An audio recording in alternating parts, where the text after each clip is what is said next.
सावली तहसील की police station Pathri अंतर्गत आने वाले डोंगरगांव मस्के में जगह की विवाद को लेकर दो भाइयों में बहस हो गई, जिसमें बड़े भाई ने कुल्हाड़ी से छोटे भाई पर वार किया। घटना 17 जुलाई सुबह के दौरान घटी। जानकारी के मुताबिक डोंगरगांव मस्के निवासी शामराव बाव ने अपनी पत्नी के साथ घर पर काम कर रहे थे, तभी यह हादसा हुआ। भाई ने वार करने पर उसे गंभीर चोट आई। परिवार वालों ने और ग्रामस्थों ने उसे गढ़चिरौली के सामान्य अस्पताल में दाखिल किया, लेकिन गंभीर चोट होने की वजह से नागपुर रेफर किया गया। नागपुर में उपचार के दौरान ही कुक्सू बावने उम्र 50 की मौत हो गई। 19 जुलाई को अंतिम संस्कार किया गया। आगे की जांच पुलिस अधीक्षक चंद्रपुर आयुष नोपानी, अपर पुलिस अधीक्षक ईश्वर कातकड़े, उप विभागीय पुलिस अधिकारी मूल सत्यजीत आमले, इनके मार्गदर्शन में थानेदार नितेश डोरलीकर, पुलिस उप निरीक्षक गोविंद साटे, खलेश कोरे, अमित मस्के, बड़ीराम बारेकर कर रहे हैं। आरोपी को हिरासत में लेकर उस पर अपराध दर्ज किया गया था, लेकिन जख्मी भाई की मौत हो जाने से आरोपी शामराव बाव ने उम्र 53, इस पर हत्या का मामला दर्ज किया गया है। आरोपी शामराव बाव ने यह हाल में पाथरी पुलिस स्टेशन में पुलिस कस्टडी में पीसीआर पर है। उक्त घटना से परिसर में शोक का वातावरण है और परिवार पर दुखों का पहाड़ टूट पड़ा है।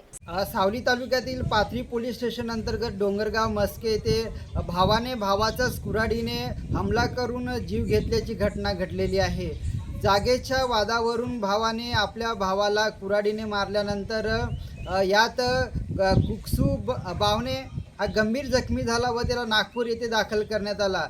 मात्र गंभीर जखमा असल्याने उपचारादरम्यान त्याचा मृत्यू झालेला आहे। त्याचा अंत्यसंस्कार सुद्धा डोंगरगाव मस्के इथे नुकताच करण्यात आलेला आहे।